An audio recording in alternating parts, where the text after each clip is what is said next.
Merci pour la fidélité que vous affichez au programme des canaux numériques et télévision partout où vous nous captez, partant de Kinshasa, la capitale, ainsi qu'à travers le monde via toutes les plateformes numériques que nous savons que le compte à rebours a déjà commencé pour que la série d'inauguration puisse prendre place ici au Congo démocratique. Différents projets réalisés, différentes infrastructures, soit réhabilitées, soit construites ici et là. Mais aujourd'hui, nous nous focalisons sur la problématique société sidérurgique de Maluku SOSIDER, créée en 1970, inaugurée 4 ans après. 4 ans après, disais-je, 2 ans d'essai et puis 20, l'arrêt historique. Raison pour laquelle nous avons invité le président du comité de suivi de cette société, de sorte à ce qu'avec lui, nous puissions savoir, il y a sous peu, le ministre de l'Industrie, pour ne pas le citer, Julien Paluku Kawongia, lors de l'inauguration de l'usine de fabrication de faïence dans la zone de Maluku, le ministre disait que le gouvernement était prêt à relancer la SOSIDER. C'était à la zone économique de Maluku. Où est-ce qu'elle en est au jour d'aujourd'hui? Et comme nous regardons déjà dans le rétroviseur, à la fin de chaque année, on fait un bilan. Qu'est-ce qui est fait pour cette année qui s'achève déjà? Faut-il lancer une petite fonderie de sorte à ce que les activités soient relancées? Monsieur Mutombousson, sois la bienvenue. Merci, Monsieur Mukanda. Je le disais que vous êtes président du comité de suivi de la société sidérurgique de Maluku qui est en arrêt depuis 2007, 16 ans bientôt. Il y a sous peu le ministre de l'Industrie, Julien Paluku, qui lançait le début de la société qui fabrique le faïence dans la zone économique de Maluku. Il a lâché un mot que le gouvernement était prêt pour relancer la SOSIDER. Où est-ce que l'on en est au jour d'aujourd'hui? Eh bien, merci beaucoup. Merci d'avoir épinglé ce que le ministre de l'Industrie avait dit à la zone économique de Maluku lorsqu'il procédait à l'inauguration de l'usine de fabrication de carreaux et faïence dans cette zone économique de Maluku.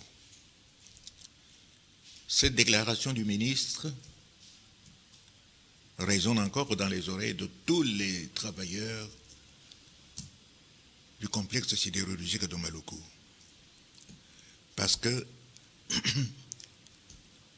ils attendent depuis des années la reprise des activités pour la sidérurgie de Maluku. Le ministre de l'Industrie, reconnu pour son dynamisme, a lancé cette idée-là. Et nous attendons avec impatience la concrétisation. Je sais que lors de ces différents déplacements à l'extérieur, il prend des contacts. Même quand il est allé inaugurer la zone économique, ou plutôt le démarrage des activités de l'usine de fabrication de carreaux et faïence, il venait de visiter des zones économiques ailleurs. Et cela l'a bougé. C'est ainsi qu'il a parlé de la relance de Maluku. Mais je dois dire qu'au jour d'aujourd'hui, évidemment, il n'y a pas tellement longtemps qu'il a parlé, rien n'est encore fait. Comment ça? Comment ça? Je ne peux pas répondre à cette question parce que la société sidérurgique de Maluku est une entreprise publique appartenant à la République à 100%. est géré par l'État congolais. Et donc, la politique est conçue au niveau du gouvernement. On a eu des visites d'investisseurs potentiels, mais à ce jour, rien n'est concrétisé. Nous continuons d'attendre. Vous continuez d'attendre. Les Quinoises et Quinois sont impatients parce que ces mots résonnent encore dans les tympans de ceux qui y ont encore la confiance et la bonne foi. Mais s'il faut reculer en arrière, en 2007, lors de l'arrêt de cette usine de la Sociédaire, qu'est-ce qui était à la base? Parce que l'on peut nécessairement partir de la cause réelle pour trouver un raccourci au jour d'aujourd'hui. Je dois dire que l'arrêt de cette usine en 2007, l'usine qui fabriquait le fer à béton,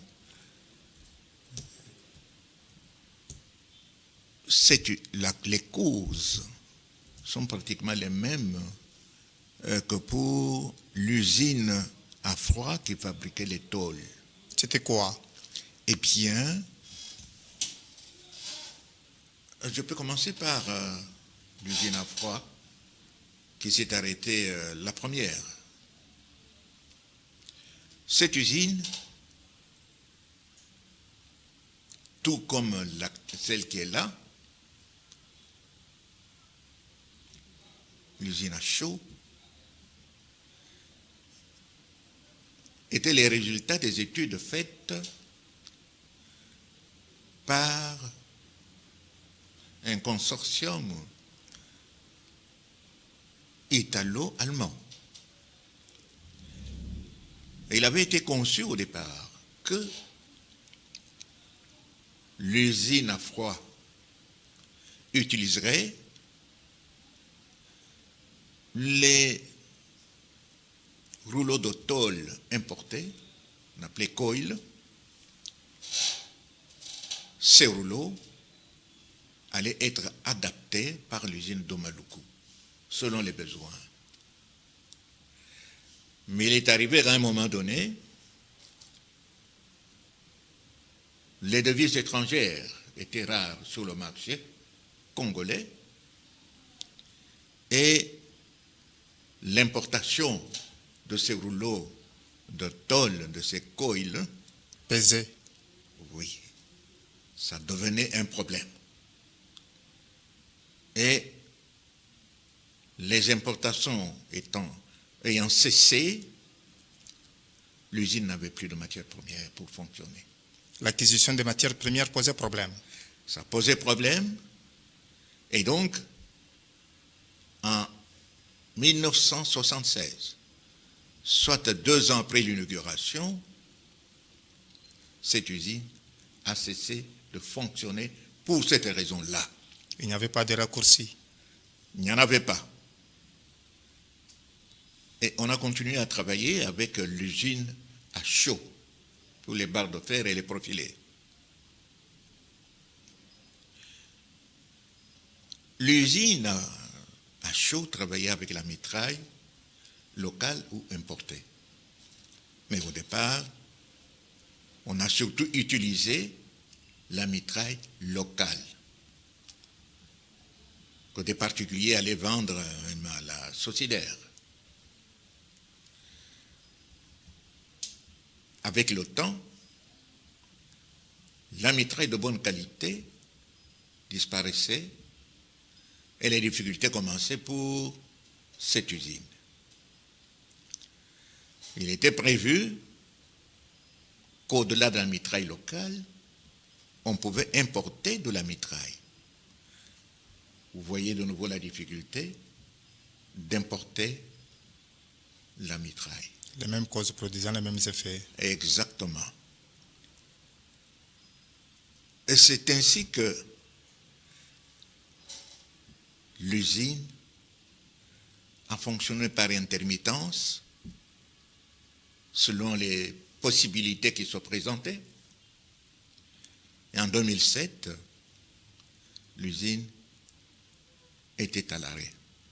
16 ans après, les données ont changé. Au jour d'aujourd'hui, il y a un peu de la mitraille locale. Est-ce que l'on ne peut pas penser à un plan B, un raccourci, de sorte à ce que l'on puisse voir dans quelle mesure on peut relancer avec la mitraille locale? La relance de l'usine de Maluku est aussi un problème. Comment? Cette usine a été conçue selon la technologie d'antan. Je vous ai dit que l'usine a été inaugurée en 1974. Et après 2 ans d'essai, c'était l'arrêt. C'était l'arrêt. Mais la construction de l'usine était faite sur base de la technologie d'alors, qui existait à ce moment-là. La technologie a évolué.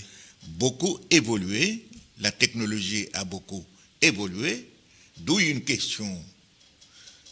Faut-il réhabiliter et relancer l'usine de Maluku ou faut-il créer une nouvelle usine? Parmi les résolutions? Les investisseurs potentiels qui sont arrivés, eh bien, il y avait tendance à la création d'une nouvelle usine. Je dois préciser que en 2012,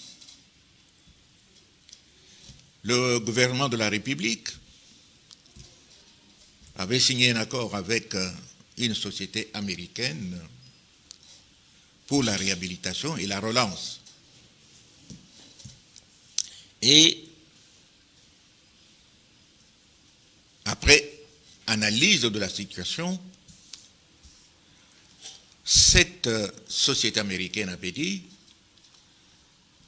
qu'on pouvait relancer l'usine à chaud, mais quant à l'usine à froid, il faut mettre une croix et créer une nouvelle usine. Mais elle avait pris l'engagement, cette société américaine, de déposer une étude pour la construction de cette nouvelle usine. Elle avait demandé 8 mois pour la réhabilitation et la relance de l'usine à chaud et 1 an et demi pour déposer l'étude de construction de la nouvelle usine à froid. Et il se fait malheureusement que jusqu'à l'expiration de ce délai, le concessionnaire, cette société américaine, n'avait rien fait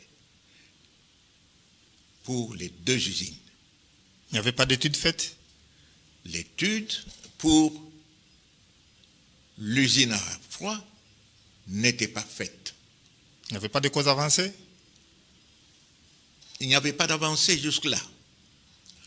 Pour l'usine à chaud, mêmement, la réhabilitation et la relance, qui devait intervenir dans 8 mois après la remise reprise, avec ce qui gérait avant, n'avait pas eu lieu. Et on est resté dans ces conditions-là. Conditions qui ont fait qui font que les travailleurs de la société n'ont pas connu de salaire, n'ont pas touché de salaire pendant plus de 200 mois. Les pauvres.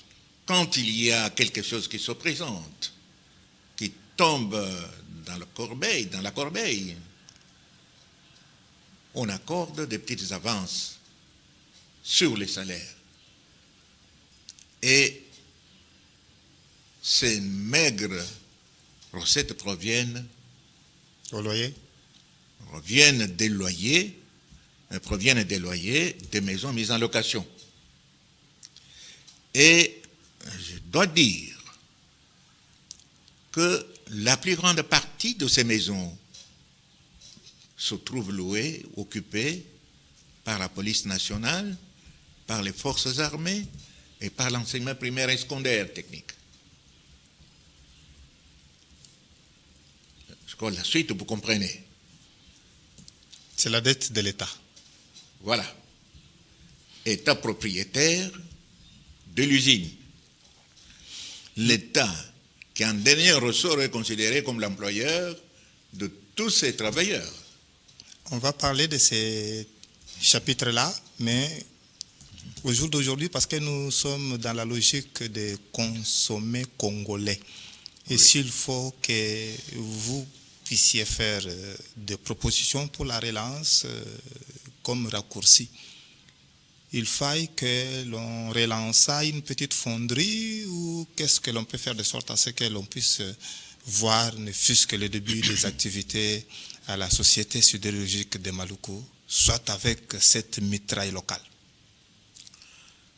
Écoutez,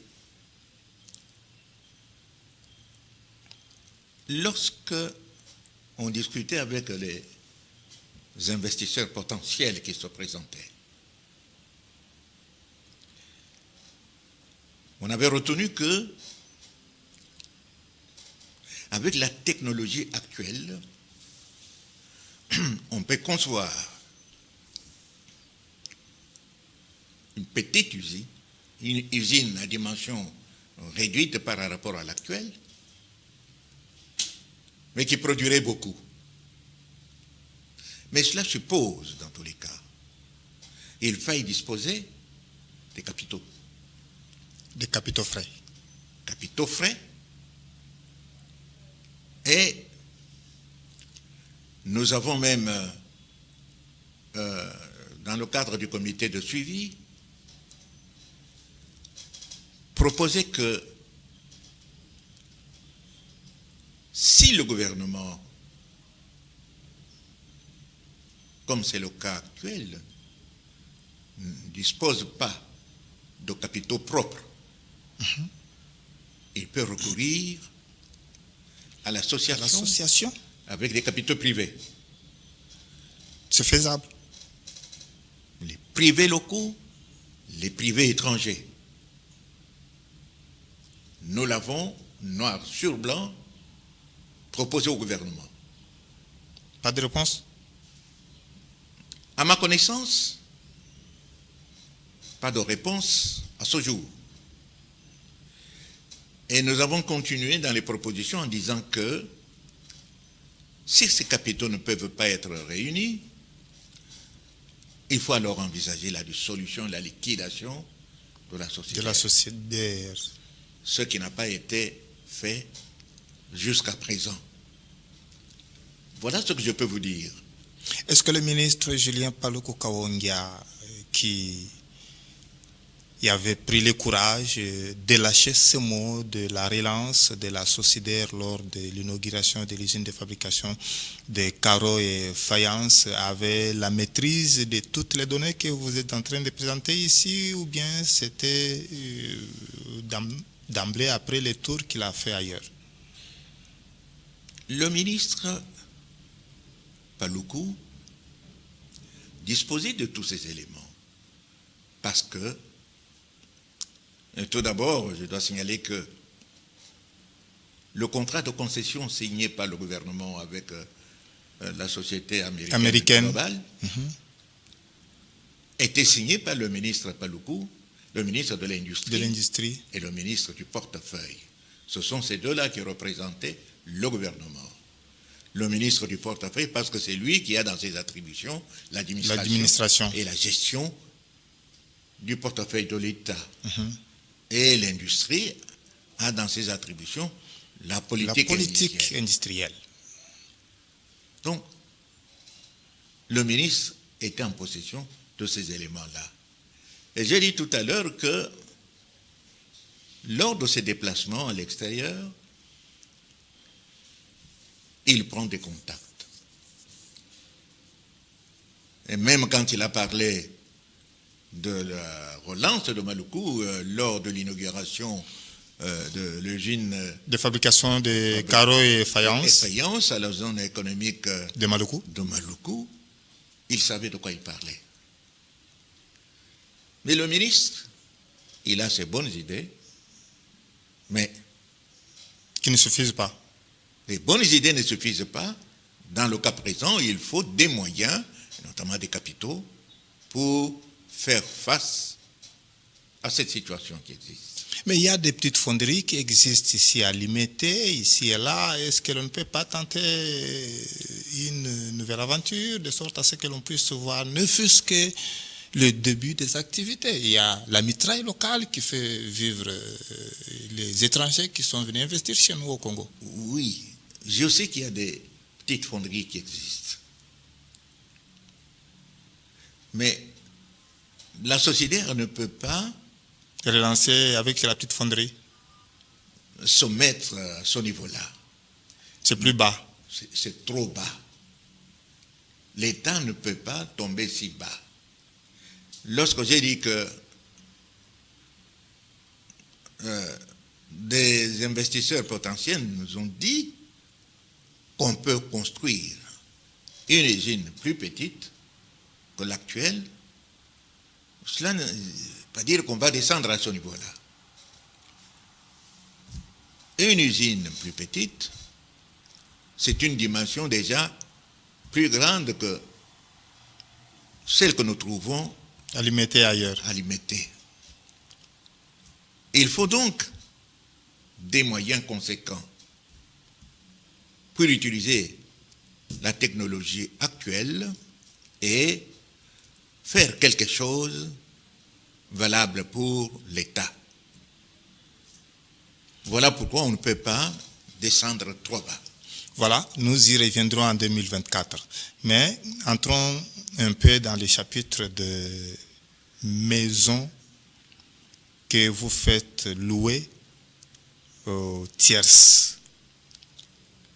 Vous dites qu'il y a trop de dettes au dos de l'État. Il y a de dettes au dos de l'État congolais. Oui.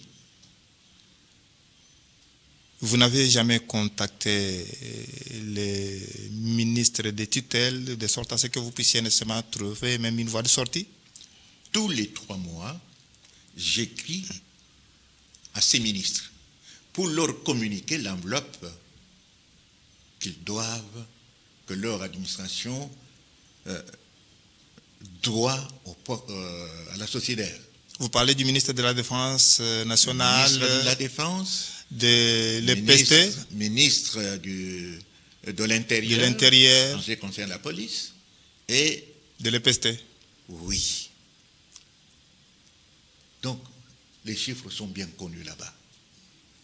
Ce n'est pas, je dis bien tous les 3 mois, donc chaque trimestre, j'écris pour communiquer le niveau des créances de la société sur le trésor public. Il ne canalise même pas petite modalité de paiement?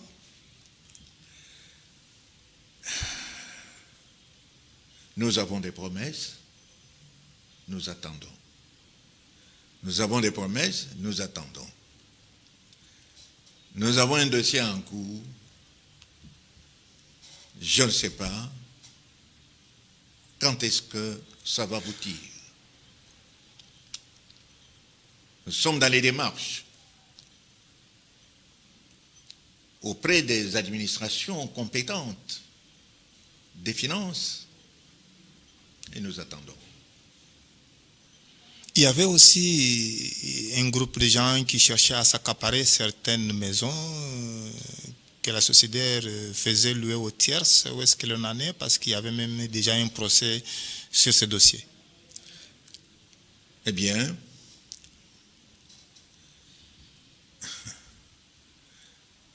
je signale que le ministre de l'Urbanisme et Habitat, Pius Mwabilou Mbayo pour ne pas le citer. Voilà, c'est bien de lui qu'il s'agit. Lors d'un passage à Maluku, il a fait une déclaration pour dire que ces maisons n'appartenaient pas à la Sociédaire, mais faisaient partie du domaine privé de l'État. Et que par conséquent... Il avait quel soubassement? Et voilà, justement. Et partant de cela, il dit aux locataires de ne plus traiter avec la Sociédaire, mais d'entrer en contact avec l'administration de son ministère, car c'est là qu'il fallait payer les loyers. Les locataires ont saisi cette opportunité-là. Pour applaudir, trouvant peut-être bien sûr, comment échapper à ceux qui pouvaient venir réclamer les loyers. Depuis lors, c'est rare de voir ces particuliers venir payer les loyers à la Sociédaire. Ce différend n'a jamais été traité? Nous avons saisi la justice. La justice a reconnu les droits de la Sociédaire.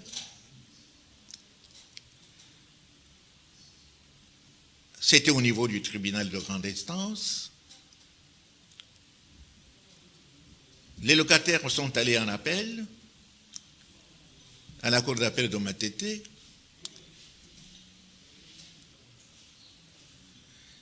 Leur appel a été rejeté. On est au niveau de l'exécution. Donc, le jugement rendu par le tribunal de grande instance a acquis la force de la chose jugée. Mais voilà que, depuis quelques jours, le ministre de l'Urbanisme et Habitat revient sur sa position d'antan et écrit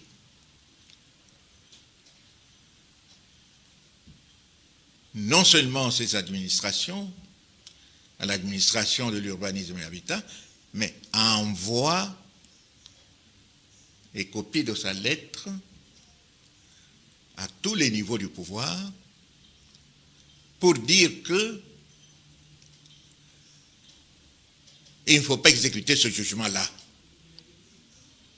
Il ne faut pas exécuter ce jugement-là. Comment ça? La Sociédaire a réagi par écrit.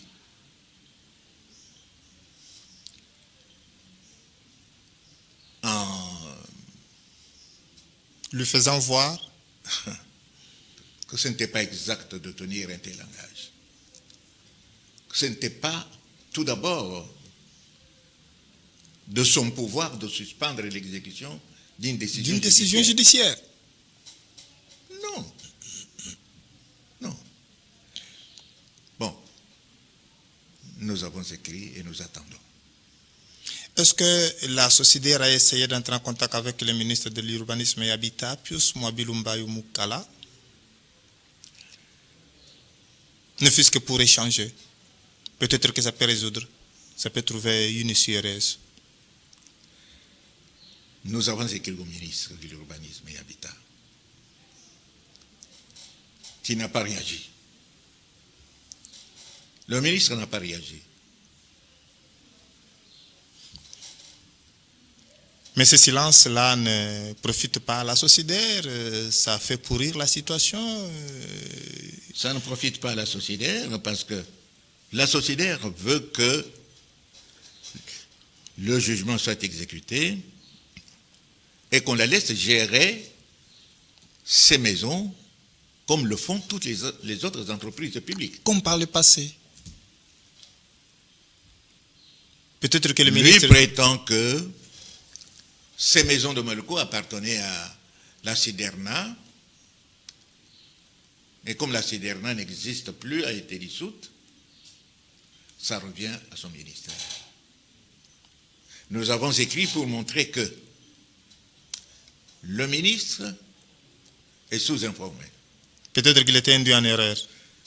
Ce qui est très possible. Très possible. Le ministre Je peux dire, comme vous le dites, qu'il était induit en erreur par ses collaborateurs. Parce que,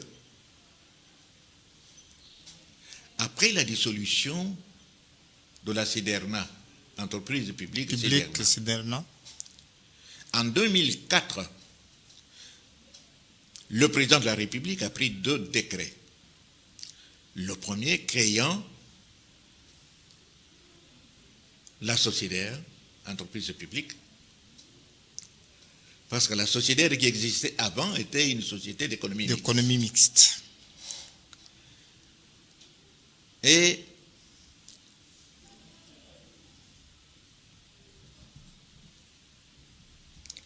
le patrimoine de la Siderna qui était dissoute était transféré intégralement à la Sociédaire entreprise publique. C'est dire qu'il n'y avait pas un vide. Il n'y a pas un vide qui était resté là-bas. Tout le patrimoine de la Siderna était transféré par décret présidentiel à la Sociédaire actuelle. Est-ce que 19 ans après, le ministre de l'Urbanisme et Habitat peut faire ressusciter la Siderna dissoute? Ben, ça, c'est à lui de répondre à la question. Cette Siderna, entreprise publique, avait une mission. C'est elle qui suivait la situation de la sidérurgie au nom de l'État. Elle pouvait gérer elle-même des entreprises dans le domaine de la sidérurgie. Mais aujourd'hui, il va ressusciter la Siderna pour faire quoi? Parce que toutes les attributions de la Siderna avaient été confiées au ministère du portefeuille. Voilà la situation. Alors, nous y reviendrons parce que ce dossier fait couler encre et salive pour la survie de ces travailleurs-là qui passent leur vie entière au nom de la société sidérurgique de Maluku. Il y a même des familles qui perdent le leur. Nous y reviendrons. Mais comme nous sommes en train de regarder dans les rétroviseurs, c'est la fin de l'année, il y a un petit bilan que l'on a toujours l'habitude de dresser ici et là, ce qui est fait, ce qui reste à faire, faisant aussi des projections pour la Sociédaire. Qu'est-ce qui est fait tout au long de cette année qui s'achève? Tout au long de cette année qui s'achève,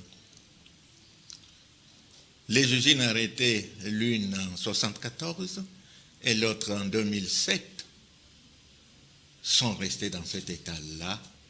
C'est-à-dire qu'il n'y a pas eu Avancé, il n'y a pas eu de production. Il n'y a pas eu de production. Et durant toute cette année,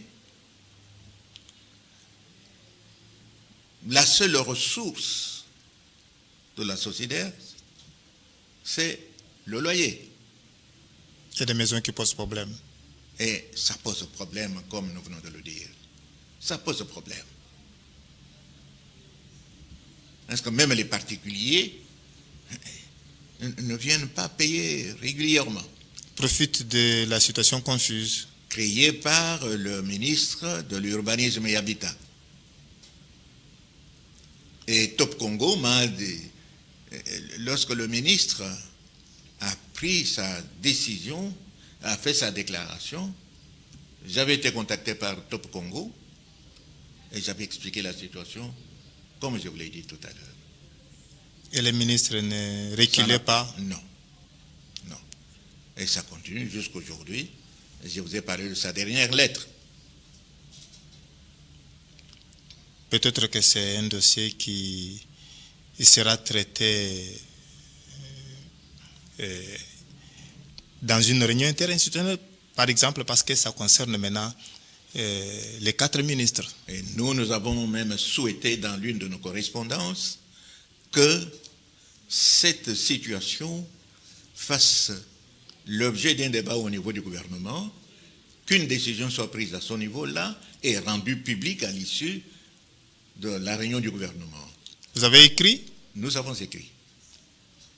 Nous ferons le suivi de sorte à ce que nous puissions savoir où est-ce que l'on en est et quelles sont vos projections. Nos projections en nous. Oui, pour l'avancement de la société, peut-être au cours de l'année 2024. Nous dépendons du gouvernement. Vous exécutez. Nous exécutons. Nous relevons du ministère du portefeuille qui gère les participations de l'État dans les entreprises. Nous ne pouvons pas nous substituer au propriétaire. Mais le propriétaire peut nous associer à ce qu'il fait. Nous ne pouvons pas nous mettre à sa place. Je crois que là, les choses sont claires. Comme l'eau des roches. Oui. Alors, qu'est-ce que vous pouvez dire à ceux qui nous ont trouvés en cours de cet entretien, qui s'attelle sur la vie de la société sidérurgique de Maluku Sociédaire, en arrêt depuis 2007, 16 ans bientôt? Eh bien, nous, nos regards sont tournés vers le gouvernement. Les agents, les travailleurs de la société et l'ensemble du comité de suivi souhaitent, espèrent que l'année prochaine,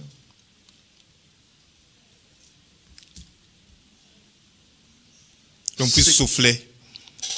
Que l'année prochaine, en 2024, que ces travailleurs puissent souffler. Puissent souffler. Et pour ce faire, il faut que les mesures appropriées soient prises par le gouvernement et que la production puisse reprendre. Évidemment, en tenant compte des réalités d'aujourd'hui. Ça, c'est indispensable. Parce qu'aujourd'hui, et les travailleurs actifs et les retraités traversent des moments difficiles.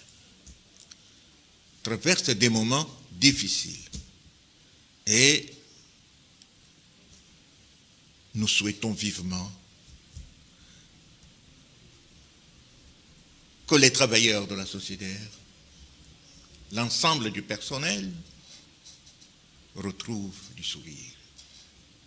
Voilà ce que je peux dire. C'est fort. Nous y reviendrons. Oui, je suis à votre disposition, M. Mutanda. Monsieur Moutombo. M. Mukanda, pas Mutanda.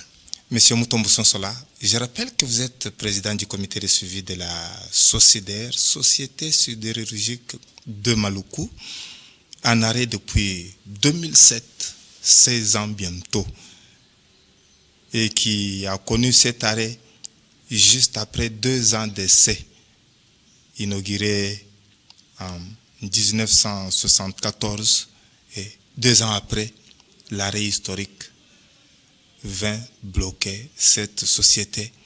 Et vous restez attaché à la bonne volonté du premier des Congolais avec le gouvernement de la République démocratique du Congo. Au nom de Richard Padou Bomboussa, Daniel Tchousungo et toute l'équipe rédactionnelle de Tribune Libre, François Mukanda vous remercie de votre sympathique attention. Restez branchés au programme de Canal Numérique Télévision.